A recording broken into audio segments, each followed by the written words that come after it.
E eu fico muito feliz, muito honrada mesmo, porque a Eunice é uma pessoa que é referência para a minha vida, ela sabe disso. Sabe, gente que a gente pode contar e abrir o coração sem vergonha de nada, sem culpa de nada, isso é a Eunice na minha vida. Então, é muito bom ter gente, né, ter uma amiga que é cristã e que está comigo e que eu sei que não, que eu posso contar.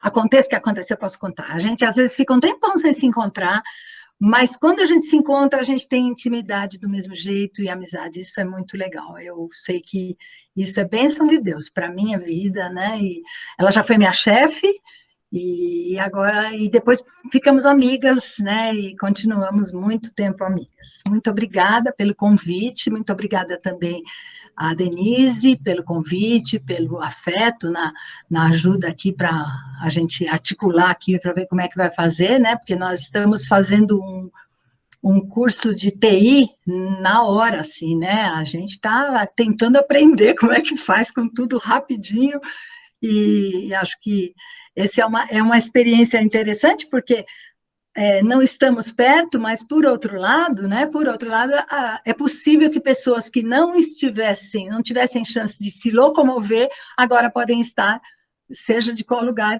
for, né? Tanto faz morar na esquina como morar em outro país, porque a gente fica junto e então esse é o lado bacana do que está acontecendo, né?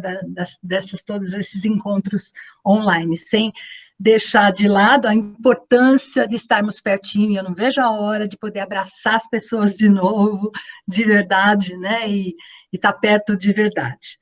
Bom, eu vou agora pôr a apresentação, é isso, Denise? É isso? Então tá bom. Obrigada, Eunice. Vamos ver se eu acerto aqui, como combinamos.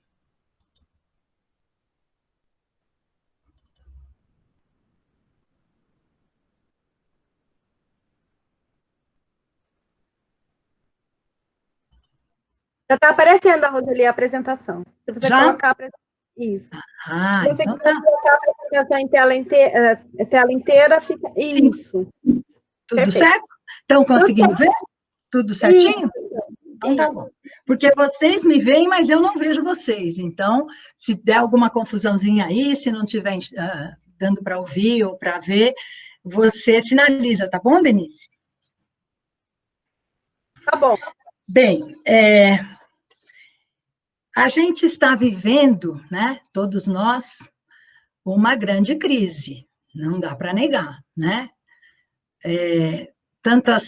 Tantos projetos, tantos planos, eu estava falando com a Denise um pouquinho antes, né, da gente começar, que eu tenho o meu netinho, a minha filha, estão morando na Espanha, e o nosso projeto era ir em julho agora para encontrar com ele, né, que já faz um tempo que a gente não vê com eles, né, e aí a gente estava comprando a passagem em fevereiro, final de fevereiro, e resolvemos esperar mais um pouquinho para ter mais segurança de qual data, de quando é que ele não ia estar em férias, que ele ia estar em férias, para organizar direitinho para poder ter o encontro lá, né?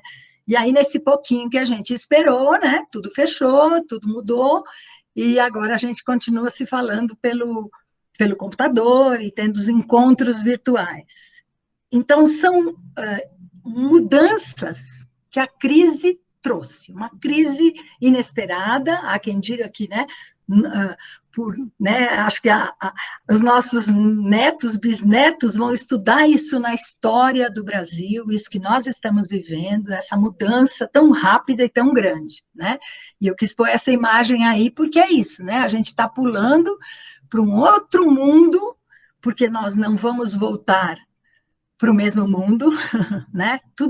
Muito vai ser diferente. Então a gente está saindo de um lugar sem saber muito bem como é que vai ser. Isso é uma grande crise.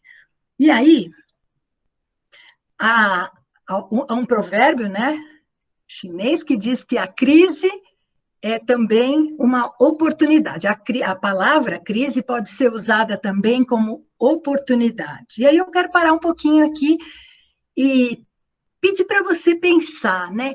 que oportunidades esta crise que a gente está vivendo do coronavírus, da pandemia, da quarentena, da separação um pouco das pessoas, que oportunidades a gente pode ter? Como é que a gente pode transformar crise em oportunidade? E aí, daqui a pouquinho, eu vou dar um tempinho para a gente conversar. E aí, eu resolvi pensar numa mulher que superou crises. E lembrei de Noemi, né? E aí, se você quiser abrir a sua Bíblia, né? Se você tiver com a Bíblia aí, lá no livro de Ruth, eu vou ler alguns pedacinhos da história, né? A maioria de vocês conhece a história, provavelmente, eu não vou contar a história inteira, mas vamos lembrar algumas coisas de uma mulher que viveu e superou crises.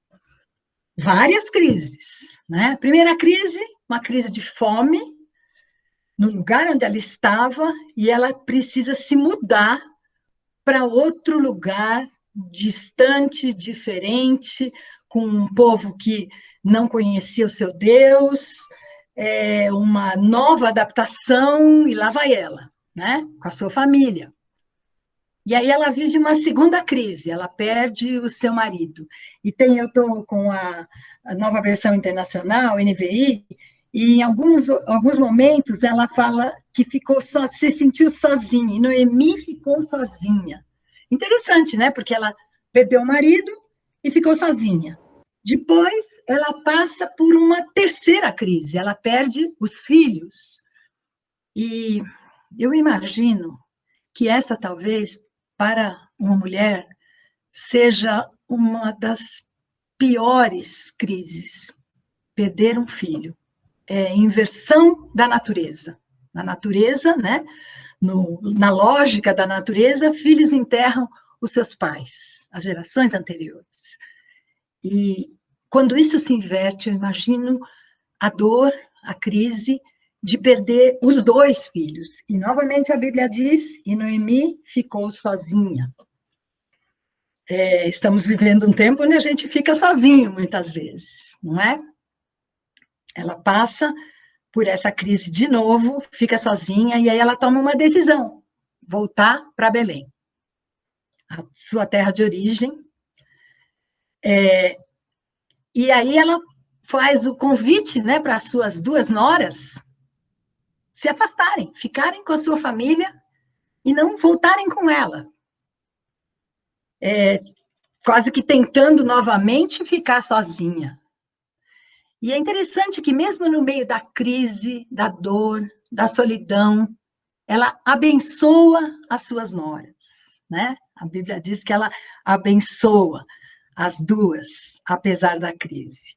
Embora ela viva também uma quarta crise, que é uma crise de fé, né? O texto diz que ela fala que a mão do Senhor voltou-se contra mim. Vão embora, ela fala, para Orfa e para Ruth. Vão embora. É como se, não fica comigo não, porque Deus voltou a sua mão contra mim. Eu estou realmente sozinha. Nem com Deus eu posso contar. E eu acho bem interessante isso, porque a Bíblia não fala de super-heróis, de supermulheres. A Bíblia revela pessoas que também vivem crises de fé, que em alguns momentos têm esse pensamento. Você já teve esse pensamento de falar, Deus, que é isso? Tudo em mim? Tudo comigo? Há quem diga que um raio, né, dois raios não caem no mesmo lugar, né? Mas tem família que cai. Na família dela, caíram, né? 2 vezes ela perde, depois ela perde de novo, e aí ela resolve voltar, abençoa as suas 2 noras, e entra numa crise de fé e diz, Deus não está comigo. Deus voltou a sua mão contra mim. É interessante que depois ela pede até para mudar o nome, né? O nome dela, Noemi, significa, há várias traduções, né? Mas encantadora, agradável, suave. E daqui a pouquinho ela fala, olha, para de me chamar de Noemi, porque eu não sou agradável e suave, coisa nenhuma. Pode me chamar de Mara, que quer dizer amargo. E diante da crise, às vezes nos sentimos amargos. Já se sentiu amargo? Amargurado, que vem de amargo, né? Amargurada, é como ela se sente.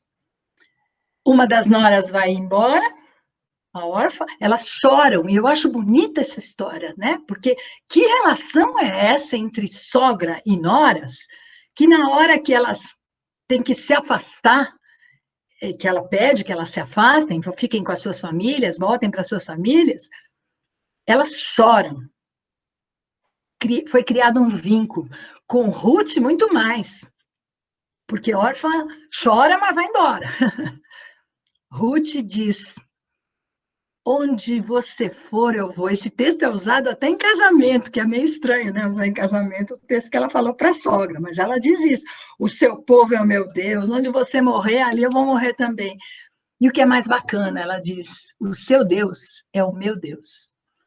Noemi tinha afetado e influenciado a sua nora de tal maneira que ela abandona um Deus falso do seu povo em troca do Deus verdadeiro, que era o Deus que a sua sogra seguia. E a Bíblia diz que a Ruth foi, né, a gente pode entender que a Ruth foi conquistada pelo Deus de Noemi. A história vai se passando, Ruth volta com ela pede para não chamarem mais de Noemi, chamarem de Mara, né? Diz: o Senhor Todo-Poderoso me trouxe desgraça. Ela estava amargurada mesmo, né? E aí tem toda uma história, a Ruth precisa achar um trabalho, ela encontra o Boaz, e é interessante que, apesar, né, da angústia, da amargura, dos altos e baixos, como eu pus aqui na fé, a Noemi pensa na felicidade das suas noras, primeiro, quando pede que elas voltem, e depois fica atenta à felicidade da sua nora, Ruth, que fica com ela. Então, mesmo na crise, ela é generosa. Ela pensa: olha, vai ser bom para você, vamos ver como é que a gente resolve a sua vida. E faz até um plano, digamos, um plano ousado, né? Pede para a Ruth ir lá onde está Boaz, durante a noite, ficar aos pés dele, porque havia toda uma cultura de resgate, ela não tinha mais nenhum homem na família, nenhum tio, ninguém que pudesse se casar com Ruth para que ela tivesse descendência, como era o costume da época. E aí, então, ela vai, e esse que era da família, o Boaz, né? Não vou entrar nos detalhes da história, a Noemi faz um plano, e é bem bacana pensar nisso, né? Angustiada, amargurada, vivendo crise, mas buscando um jeito de superar. A vida continua, a vida vai para frente, eu preciso fazer alguma coisa para ajudar. E aí, então, o plano dela, né, de tirar a Ruth daquela condição e fazer dela uma mãe, é abençoado por Deus. É lindo o final, né? Depois, quem não conhece a história, pode ler o livro de Ruth, é pequenininho, é bonito, né? Muito bonito ver como Deus vai conduzindo a vida dessa mulher que viveu tanta crise, né? E o finalzinho do texto, né, lá no capítulo 4, o finalzinho dele, as pessoas, uma história com final feliz, né? O Boaz se casa com a Ruth, e eles têm um bebê, e o finalzinho da história, no capítulo 4, versículo 14, as mulheres, as mesmas mulheres que começaram, que viram Noemi voltar tão amargurada, querendo se chamar Mara, essas mesmas mulheres dizem: louvado seja o Senhor, que hoje não a deixou sem resgatador, que o seu nome seja celebrado em Israel.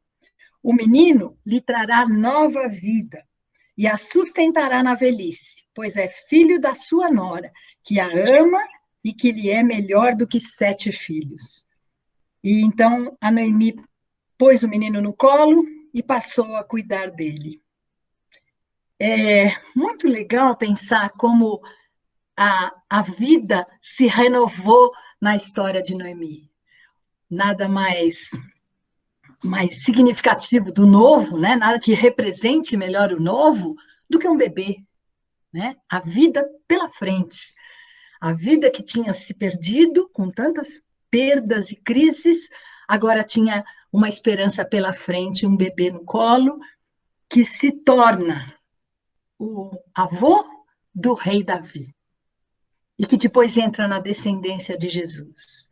Que lindo saber que é possível superar uma crise com tantas perdas.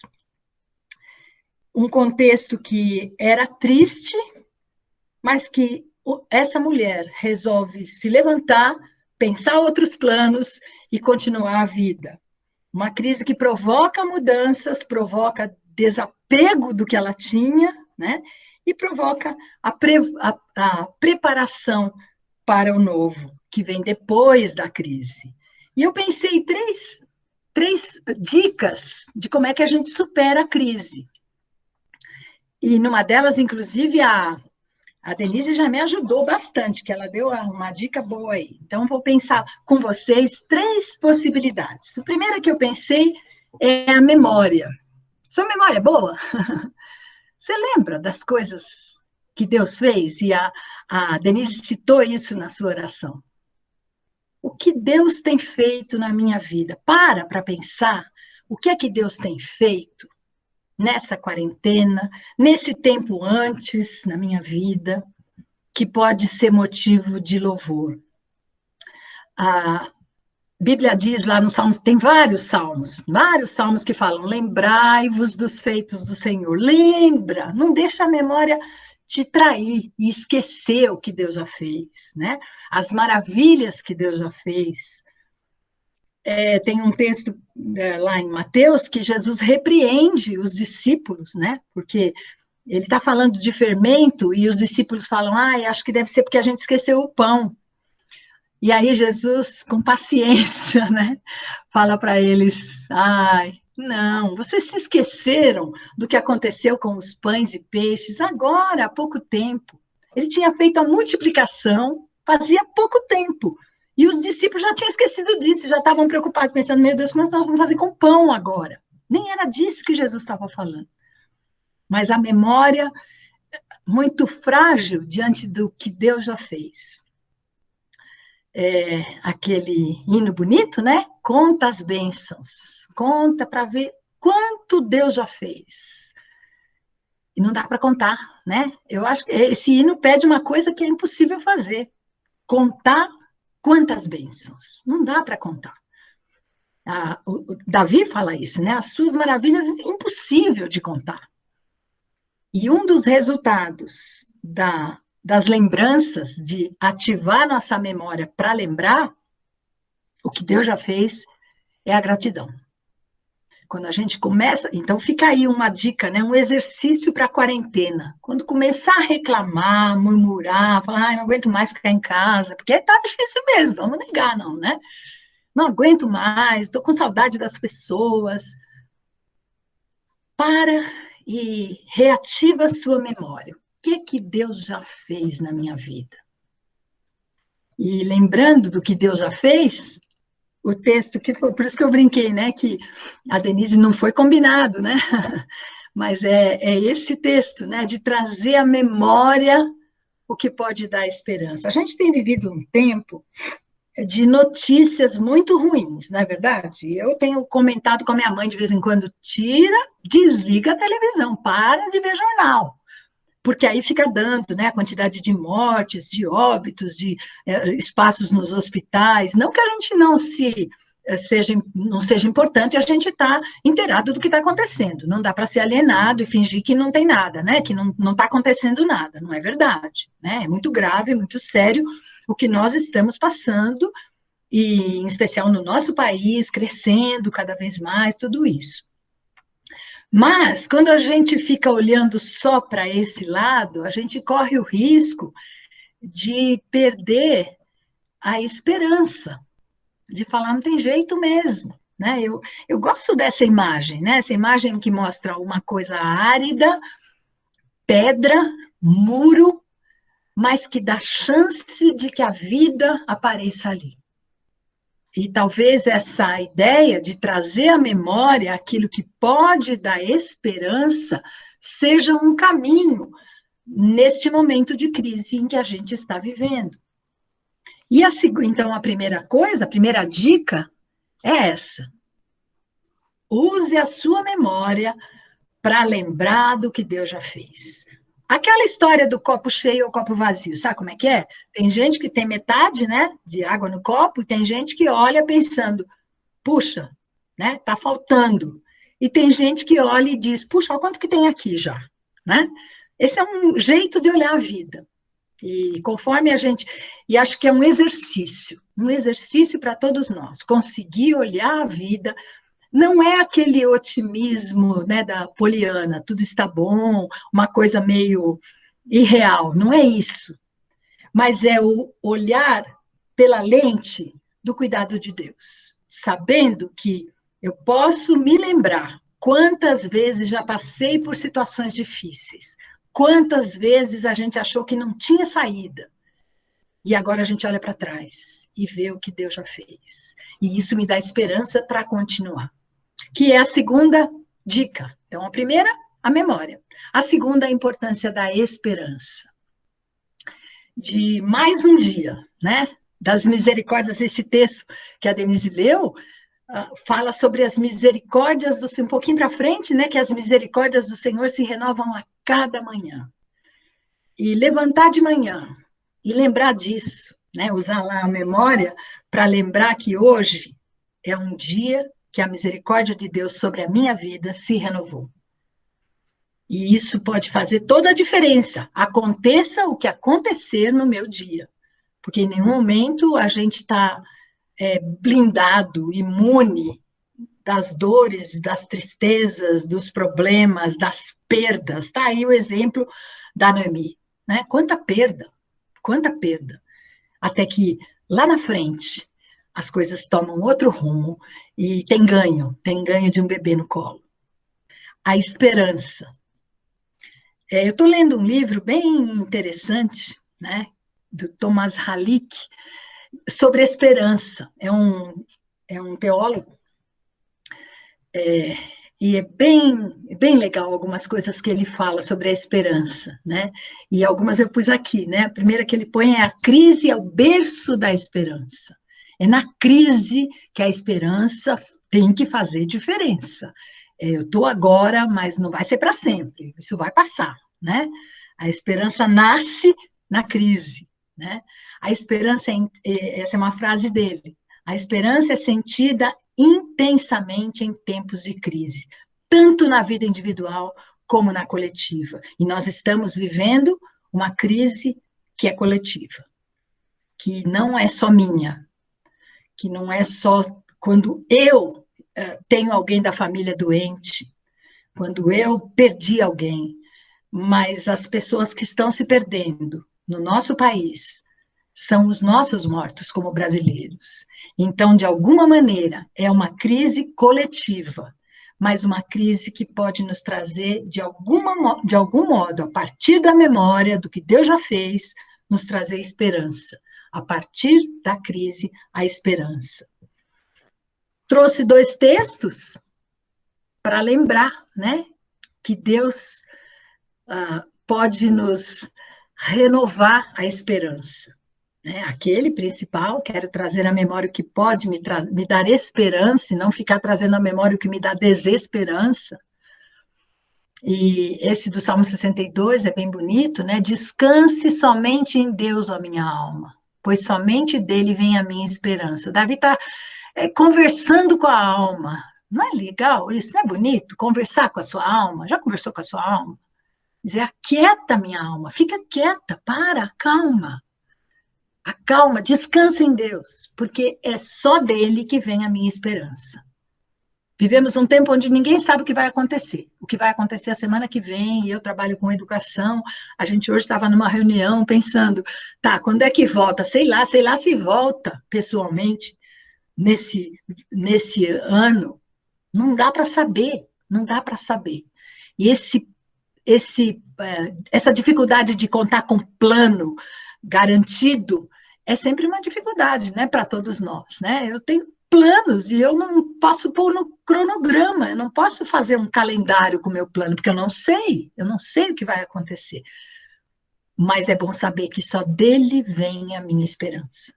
O justo, ainda morrendo, tem esperança. Eu gosto desse texto, porque esse texto não nos remete a uma solução de final feliz aqui. Às vezes não é feliz o final aqui.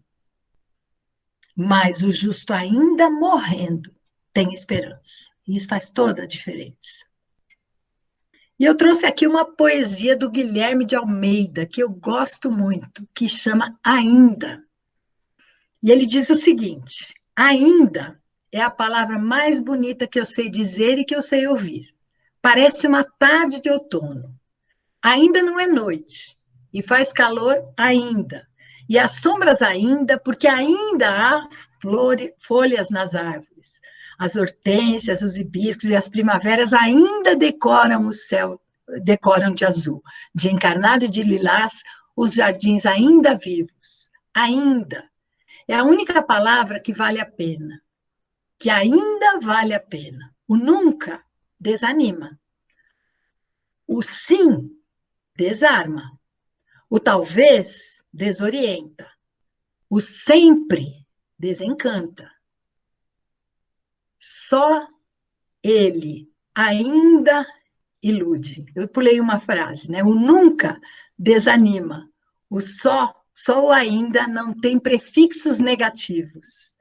Só ele ainda ilude e orienta, e encanta, e anima. Eu ainda hei de ser feliz. Ainda nos encontraremos. Ainda. A única palavra de felicidade, a palavra dos que ainda não nasceram. É a única palavra de amor, a palavra dos que ainda não morreram. É bonito pensar ainda, né? Ainda estamos em casa. Isso quer dizer que daqui a um tempo a gente não vai ficar mais. Ainda não podemos nos abraçar. Ainda, mas daqui a pouco vai poder. Daqui a um tempo vai poder. Isso é a esperança de um tempo melhor. E a terceira coisa que eu pensei, e última, é a generosidade e empatia. Talvez vencer a crise pelo caminho do olhar para o outro seja um recurso de grande valor.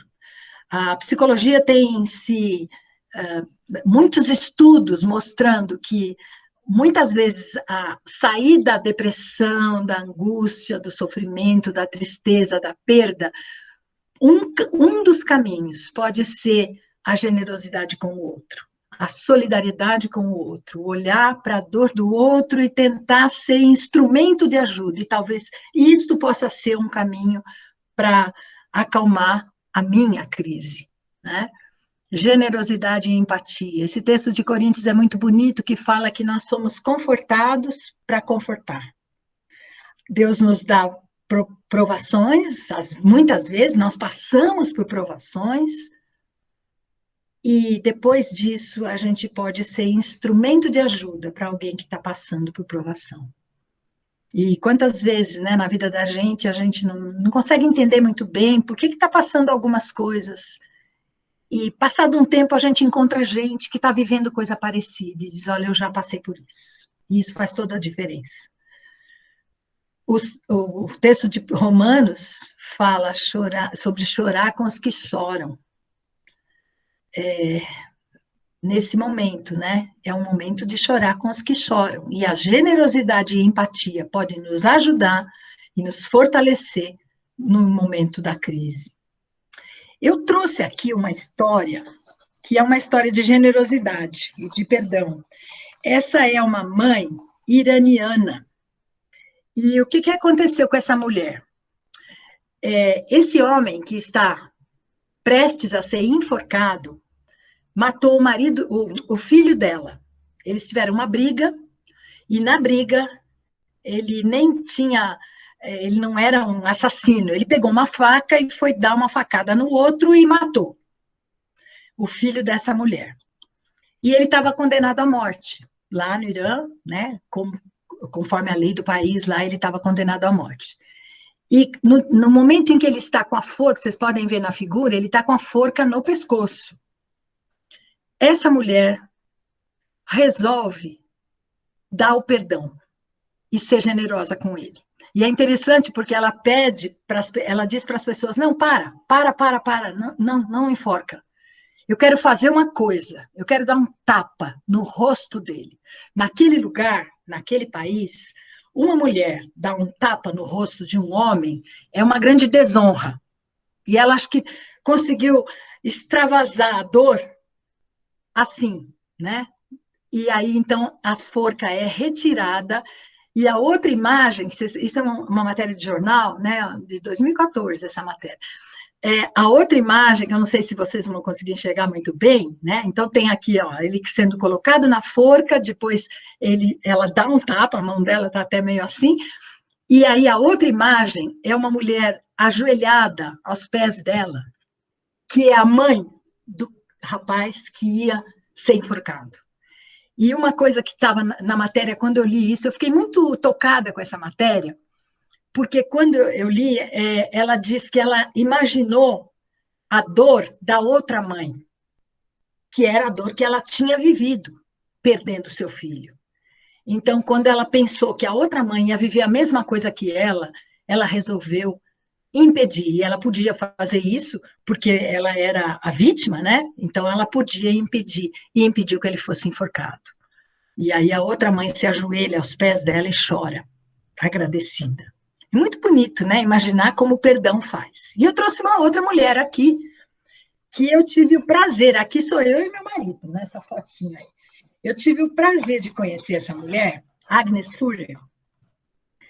Ela é uma iraniana de mais de 80 anos, 81 anos, 82 anos, e ela veio ao Brasil no ano passado, acho, no começo do ano passado, e eu fui ouvi-la. Ela falou na Igreja Batista da Água Branca, IBAB, mas ela veio, não foi para falar na igreja, ela veio para um projeto do Banco do Brasil sobre um projeto um projeto que existe que chama Justiça Restaurativa. Como é que a justiça pode restaurar pessoas? E a história dessa mulher é a seguinte: ela tinha uma filha, ela tinha outros filhos, teve uma história bem triste, perdeu um filho, bom, mas o que eu queria contar aqui, ela tinha uma filha que se envolveu com droga, com crack, ficou numa clínica internada, melhorou, saiu, e tinha um rapaz lá que essa moça ficou muito tocada, querendo ajudar. E ela resolveu ajudar esse rapaz, e eles ficaram amigos, e ele depois, então, saiu da clínica, e num momento de efeito da droga, de crise, ele matou a moça e o filhinho de 6 anos. Portanto, o filho dela e o neto. E, passado um tempo, essa mulher resolve começar a escrever cartas para ele, para o Leonard, que no começo, ele foi condenado à prisão perpétua. No começo ele não entendia nada, não entendeu nada, e ele, então, responde para ela: o que você quer comigo?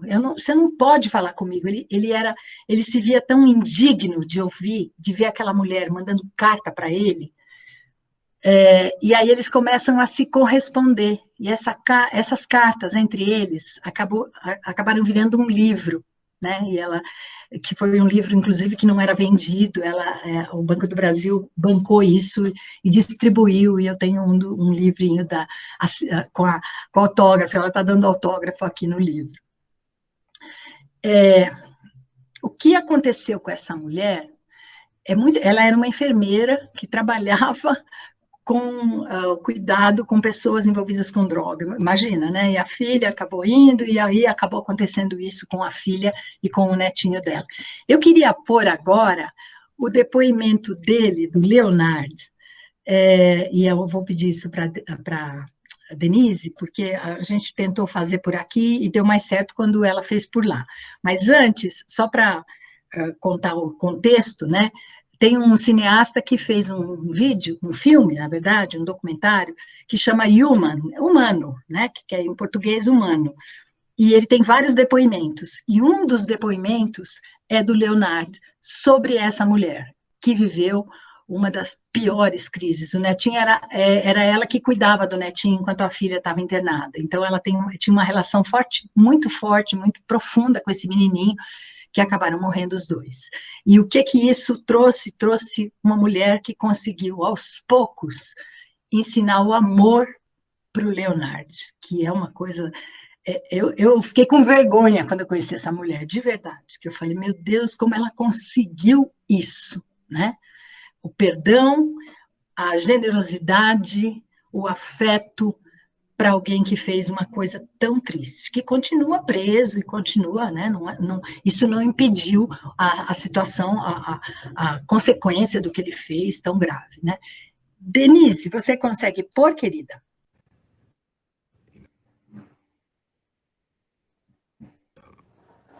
My stepfather would beat me, and he would beat me, and he would beat me with extension cords and hangers and pieces of wood and all kinds of stuff. After every beating, he would tell me, it hurt me more than it hurt you. And I only did it because I love you. I only did it because I love you. It communicated the wrong message about what love was. So for many years, I thought that love was supposed to hurt. And I hurt everyone that I loved. And I measured love by how much pain someone would take from me. And it wasn't until I came to prison in an environment that is devoid of love that I began to have some sort of understanding about what it actually was and was not. And I met someone, and she gave me my first real insight into what love was, because she saw past my conditions and the fact that I was in prison with a life sentence for murder. And not only for murder, but for doing the worst kind of murder that a man can do, murdering a woman and a child. And it was Agnes, the mother and grandmother of Patricia and Chris, the woman and child that I murdered, who gave me my best lesson about love, because by all rights, she should hate me.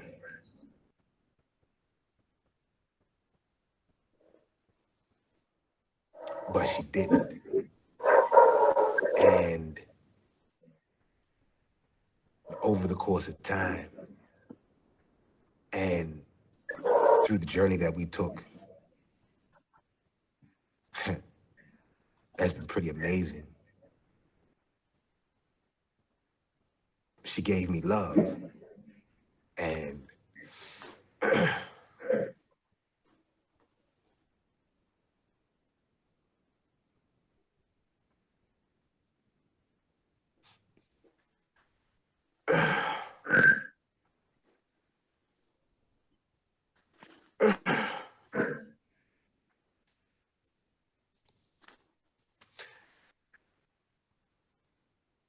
she taught me that.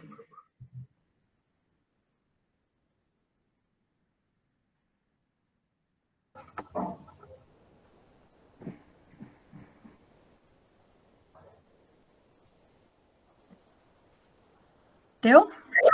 Deu. Ele, como eu falei, é um documentário que tem vários depoimentos, e um dos depoimentos é o do Leonardo, que diz que ela o ensinou sobre o amor. E Eu quis trazer esse exemplo, porque penso que essa crise tamanha que ela viveu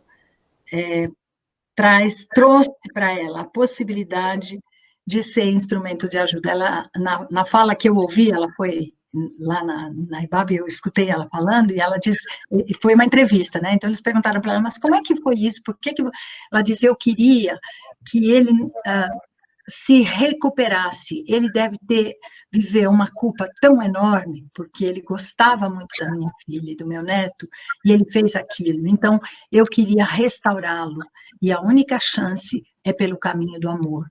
E eu consegui, depois de algum tempo, isso não foi no começo, mas eu consegui amar esse rapaz e ser generosa com ele, porque isso podia trazê-lo de volta para a vida, porque ele também perdeu a vida.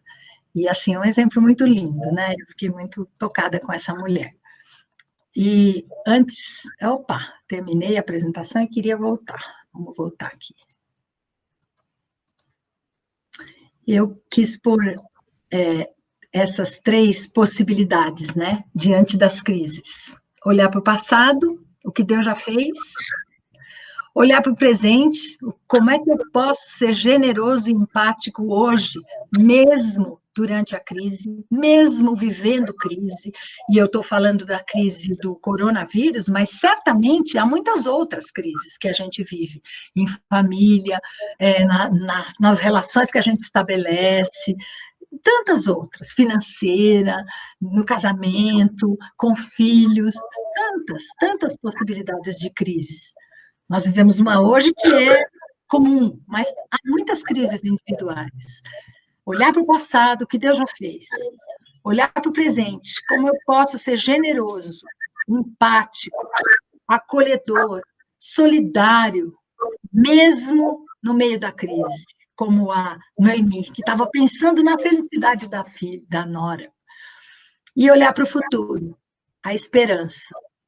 A esperança é a lente, né? O óculos que a gente põe, que é o óculos da fé, né? Porque a esperança, né? A fé e a esperança são, inclusive, né? O apóstolo Paulo lá fala fé, a esperança e o amor, né? São essas 3 coisas que sobram no final, e o maior deles é o amor, né?